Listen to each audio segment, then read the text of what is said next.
First, remembering Barbara Bush. Today, we heard from the family for the first time since her death. I am at peace with what took place, and the reason why is my mother was at peace for what took place. She believes in an afterlife, and was joyously looking forward to that afterlife. Former President George W. Bush spoke at his presidential library at SMU. He kicked off celebrations for its 5th anniversary with a Women's Leadership Summit. He also shared how his mother kept her humor right up until the end. Laura Bush spoke of what Barbara Bush meant to her. And I couldn't talk about women leaders without mentioning my mother-in-law. Barbara Bush was the strongest of leaders who led our country and the Bush family with grace and quick wit. Watching her, I learned how to be a First Lady, and I'm so grateful for her example. We'll all miss her. Flags fly at half-staff today at the Bush Library here in Dallas. Texans are turning out in force to remember Barbara Bush, Republican royalty and matriarch of a political dynasty. Aaron Katersky reports.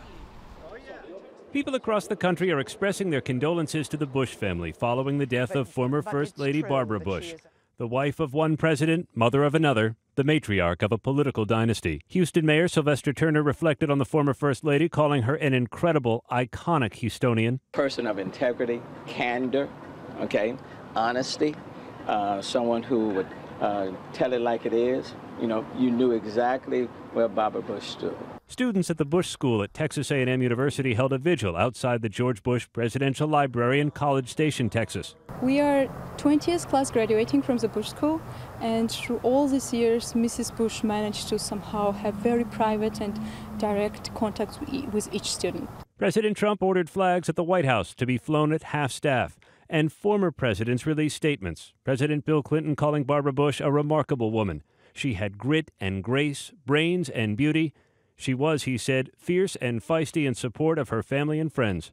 And the Obamas, thanking Mrs. Bush for the generosity she showed us throughout our time in the White House, but were even more grateful, the Obamas said, for the way she lived her life, as a testament to the fact that public service is an important and noble calling. Funeral services will be held at St. Martin's Episcopal Church in Houston this Saturday. Barack and Michelle Obama, as well as Bill and Hillary Clinton, will join First Lady Melania Trump at the funeral. Mrs. Bush will be laid to rest on the grounds of the George H.W. Bush Library and Museum next to her daughter, Robin. Aaron Katersky, ABC News, New York. Mrs. Bush's husband, former President George H.W. Bush, released a new statement this afternoon. He said, "I always knew Barbara was the most beloved woman in the world. And in fact, I used to tease her that I had a complex about that fact. But the truth is, the outpouring of love and friendship being directed at the enforcer is lifting us all up. We have faith she is in heaven, and we know life will go on as she would have it. So cross the Bushes off your worry list." One thing that's striking a chord with so many of you, Barbara Bush's comment to her family. We posted this quote, it's on our Facebook page. "At the end of your life, you will never regret not having passed one more test, not winning one more verdict, or not closing one more deal. You will regret time not spent with a husband, a friend, a child, or a parent." Some comments that you've shared with us about that post. Cricket said, "Now ain't this the truth? Something everyone can agree on, no matter your political status or your party." Linda added, "I can remember talking to my dad once on the phone, and he asked me to come over. I told him it was the first day I had off all week and I needed to get the house clean. He replied that someday when I was an old woman, I wouldn't remember cleaning my house, but I would remember the time with him. He was so right." You can also share your thoughts. It's on our Facebook page. Just search WFAA. And, of course, stay with News 8 for continuing coverage as we remember Barbara Bush's life, her legacy. We'll also have a crew in Houston Friday and Saturday while the former First Lady lies in repose and for her funeral.